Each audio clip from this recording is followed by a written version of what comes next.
Hi students, in this session I am going to discuss top 6 tricks from surface chemistry chapter. Let's see the trick number 1. This is the surface. This is the surface where adsorption takes place. Molecule comes like this and there is a weak bond formation between. Either the bond will be weak or a strong bond. We all know that during the formation of a bond, energy will be released. During the formation of a bond, energy will be released. So, delta H during the reaction is negative. Why it is negative, students? Because it is an exothermic reaction. Energy is released during a reaction. That's why this reaction is exothermic reaction. Delta H is negative. And some reactions, you know, that takes place on its own. Some reactions takes place on its own.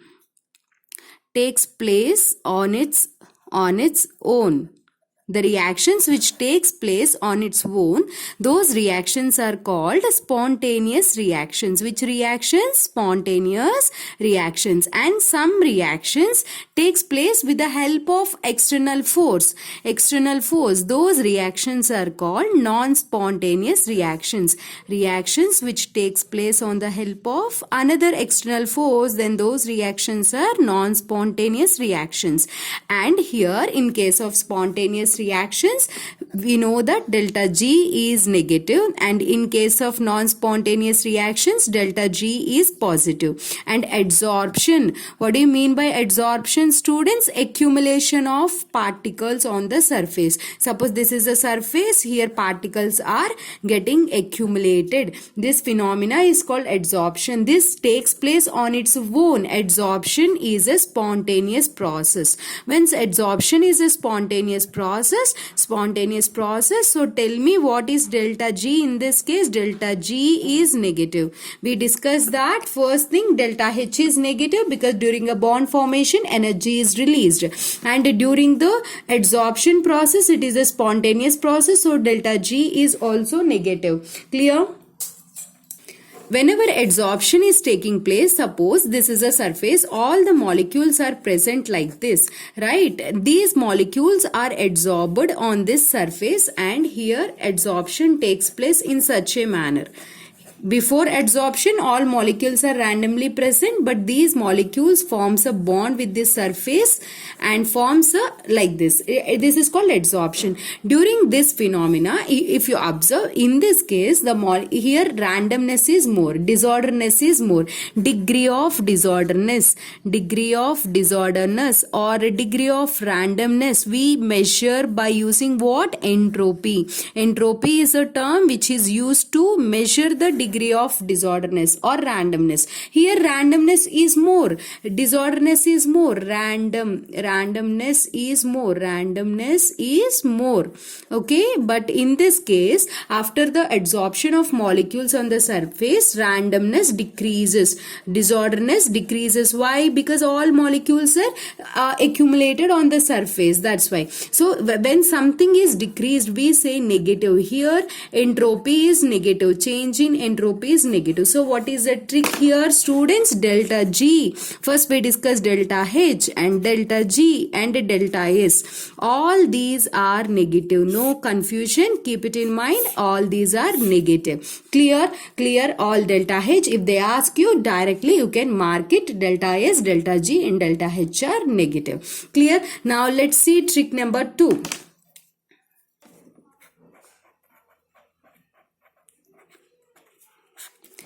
What is this trick number 2? And whenever we discuss the adsorption, Adsorption, usually it is of two types. What are those two types of adsorption, students? One is physical adsorption, another one is chemical adsorption. See here, suppose this is the surface and this is the molecule. Whenever the bond between the surface and the molecule is a weak bond, then it is a which adsorption? This is physical adsorption. Suppose this is the surface and here it is the molecule, but the bond formed between the surface and the molecule, you know, it is, if it is a strong bond, then it is called as a chemical adsorption. Ca. Physical adsorption is Pa, chemical adsorption is Ca. In case of physical adsorption, bond is weak bond. Clear? And in case of chemical adsorption, bond is strong bond. This is bond is strong bond. Now, let us see the effect of temperature. Effect of temperature in case of physical adsorption and chemical adsorption. Effect of temperature on physical adsorption, Pa and Ca. Graphs are very, very important. Let's see the graphs. Okay, let's see the graph. In case of, physical adsorption, we get the graph like this. In case of physical adsorption, if you increase the temperature and extent of adsorption, the graph like this. Graph comes like this. Extent of adsorption means how much amount of adsorption is taking place. What is M here? This is the surface, means mass of the adsorbent on which surface adsorption taking place. What is X here? X is which molecules, how much amount of adsorption is taking place. How much amount of molecules are adsorbed on the surface, that is X. Clear? M is adsorbent mass and X is adsorbate mass. And whenever we increase the temperature, extent of adsorption decreases because this is a surface and this is a molecule. The bond is a weak bond, students. Whenever the bond is a weak bond, whatever the temperature we are giving, that is useful to break this bond. So all the molecules bonds breaks and goes away from a surface. Why? The bond between the molecule and the surface breaks here and molecules go, extent of adsorption decreases. Why? Because of desorption. Desorption means molecule starts moving away from the surface.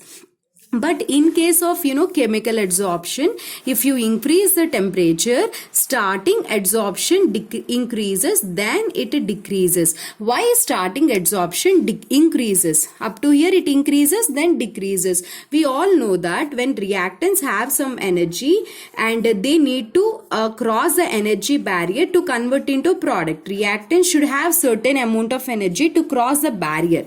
This amount of energy is called as what? Activation energy. So reactants should have this activation energy, then only they can convert into product.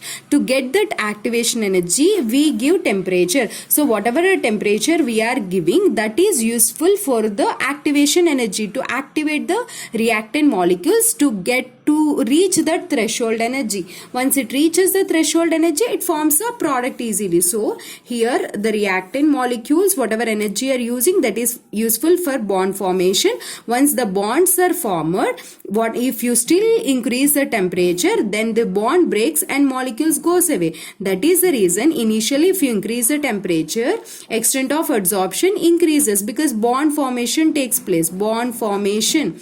But still if you increase the temperature, bond breaking takes place. So that molecule starts going away from the surface and adsorption decreases. Clear, students? So in case of physical adsorption, graph is like this. In case of chemical adsorption, graph is like this. This is the most important trick. And coming to the trick number 3.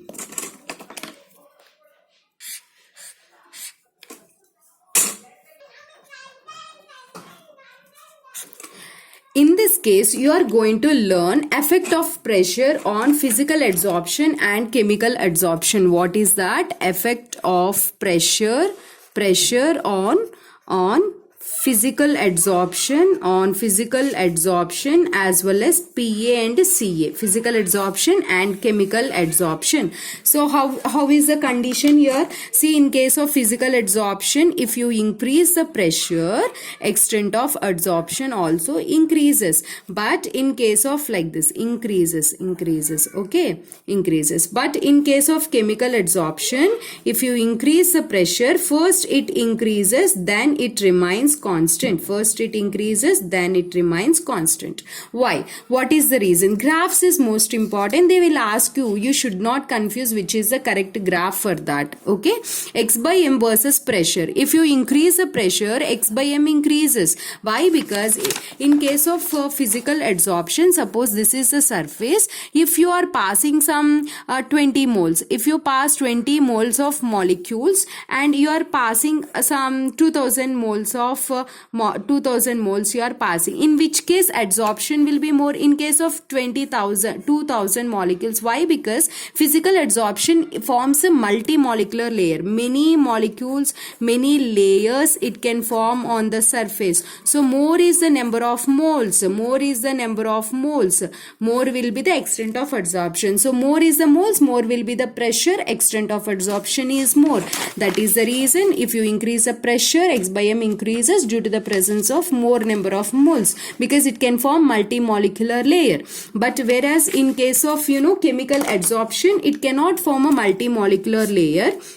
Only it can form it can form only a monomolecular layer, single layer, because the bond is a weak bond between the molecule and the surface, a strong bond between the molecule and the surface. But why initially the graph is increasing, here increasing, but here remains constant, because initially surface availability is more, so that molecule can come and occupy, so that if you increase the pressure, X by M increases. But after, if you pass the molecules also, later it remains constant, because once all the surface is completely occupied by the molecules, still if you increase the pressure by passing more moles also, it cannot occupy the surface, and it cannot show more extent of adsorption because of decrease of surface, lack of availability of surface. What is that? Lack of availability of surface. Clear? Availability of surface. These graphs are very, very important. Now trick number 4. Here I am going to teach you the trick to calculate flocculation value. Let's see what is this flocculation. Suppose this is a colloidal solution. In surface chemistry, we study about colloids.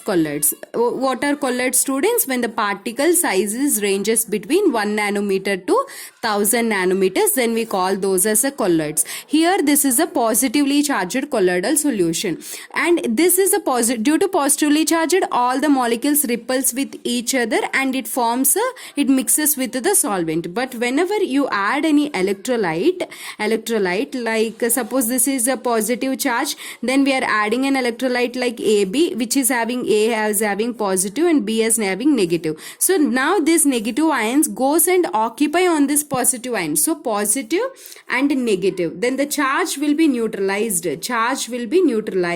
When charge is neutralized, then all the molecules will be accumulated. Then there is no charge, then one molecule is like this, then another molecule like this, then all the molecules comes closer with each other. But in this case all the molecules are away from each other because of the charge. But in this case all the molecules comes closer, and it can forms a precipitate. This is a precipitate here. This formation of a precipitate from colloidal solution is forming the precipitate. This phenomena we call it as coagulation, which is also known as a flocculation. Now the flocculation value or a coagulation value means how much amount you are adding the electrolyte for 1 liter solution, colloidal solution, to convert into precipitate. What is that, students? How much milligram of electrolyte is required or added? Electrolyte is added to convert 1 liter means how many milliliters? 1000 milliliters of colloidal solution into precipitate, PPT. This phenomena is called coagulation, or which is also known as flocculation. Okay, do you understand what is flocculation? Now let us see how to calculate this flocculation value, means how much electrolyte we are adding. Simply to say, that is called as flocculation value. Clear? Now let's see one question so that you can understand clearly. For the coagulation of 100 ml of arsenous sulfide solution is there. Sol means colloidal solution only, in short we say sol. To that we are adding 5 ml of 1 molar NaCl. This is the electrolyte here. This is the electrolyte. This is a colloidal solution. Now how to calculate flocculation value? First, calculate the number of millimoles of this which is required. Okay. See here, this is not milligrams. Let's take millimoles. Millimoles. How much millimoles we are adding? Electrolyte we are adding. Okay. Now see the question. Here molarity is given. We all know that molarity is equal to N by V into 1000. N by V into 1000. Here molarity is given 1 mole and number of molarity is 1 and number of moles we need to calculate by volume. Volume is 5 ml is given into 1000. Just first calculate number of moles, students. Then how much you will get? 5 into 5 by 1000, right? Then 5 into 10 power of minus 3 moles. We know that we want in millimoles. 1 mole is how many millimoles? 10 power of 3 millimoles. 1 mole is 10 power of 3 millimoles. So here we get 5, 5 millimoles is a number of millimoles is 5. Which means you are adding 5 millimoles of electrolyte. To how much, students? You are adding for 100 ml. So 100 ml you are adding 5 millimoles. Then we want for 1000 ml. Always the problem will be like this. Easily you can solve. 100 ml 5. Then for 1000 ml. Why for 1000 ml? Because we are going to calculate how much you are adding for 1 liter. How much you are adding? Just do the cross multiplication. So 50 is the value. So flocculation value is 50. Flocculation value is 50. Which means that 50 millimoles of this KCl is required for 1 liter of colloidal solution to make it a precipitate. If suppose 2 is given, like AlCl3 flocculation value is given around 0.092 and NaCl flocculation value is given around 0.72. They will ask you which is a good flocculating agent. Here AlCl3 is a good flocculating agent. Why? Because lesser value is there. Less value means less amount, less millimoles is sufficient to do the coagulation. Here more you need to add, then only coagulation takes place or flocculation takes place. But here less amount is sufficient. That's why whenever they ask you coagulation power is inversely proportional to the coagulation value. More is the value means more amount you need to add. So it is not a good agent. So in the question you need to see less value. And next one is trick number 6. See, AlCl3 we discussed which is a good coagulating agent than the NaCl. Why? It was explained by the scientist Hardy-Sulzay through his rule Hardy-Sulzay rule. What is this Hardy-Sulzay rule is, if more is the charge, then more is the coagulating power, students. More is the charge, more is the coagulating power. I thought to do the video very short, but I'm crossing more time, I think. See here, more is the charge. For example, aluminium, magnesium and sodium is there. In this 3 here, aluminium is having more charge. So whenever it is having more charge, more is the coagulation power. And coming to the negatively charged ions like FeCN6 minus and PO4 minus 3, SO4 minus 2, Cl minus. In this is having more charge, so more is a coagulation power. Coagulation power more we need means we need to take the ion which is having more charge. This was explained by Hardy-Sulzay. Okay, clear? Next, trick number 6. This is the most important one. This is a confusing part to the student. This trick I will teach you clearly. Suppose we have a test tube. In this test tube, we have Ki solution. Okay. And to this, I am adding AgNO3. And next one is we have another, name it as test tube A. Another one is test tube B, which is having AgNO3. Okay, this is test tube B, AgNO3. To this I am adding Ki. Let's see the reaction between AgNO3, AgNO3 and Ki. Whatever here medium is Ki, more is you are taking dispersion medium. Here dispersion medium is AgNO3, more quantity. Whatever it is, the reaction is same, students. Ag reacts with the I and it forms AgI, and K and NO3 forms KNO3. No change in that. But the thing is, this is insoluble actually. This is insoluble precipitate. Okay, this is insoluble precipitate. AgI is insoluble. This is AgI.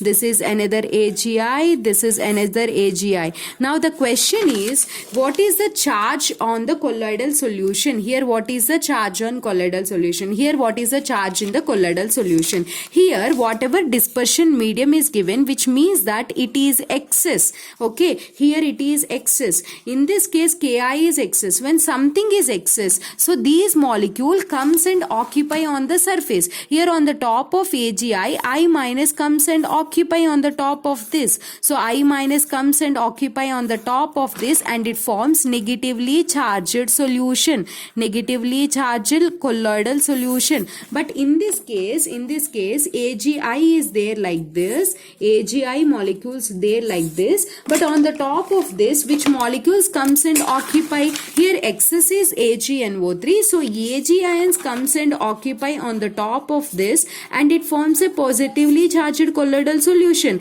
And one more thing is, the student gets the doubt, why only Ag plus, ma'am, why not NO3 minus? The reason is, the simple trick is, you can take which is a common ion. This is a product, which is a common ion. NO3 is a common ion or Ag is a common ion? Ag is there, so you have to take only Ag. In this, what is a common ion? K is a common ion or I is a common? Only I is a common ion. That's why you have to take only I on its surface. I hope you like this video, and my name is Komali. I thank you so much for watching. If you like this, please hit on like.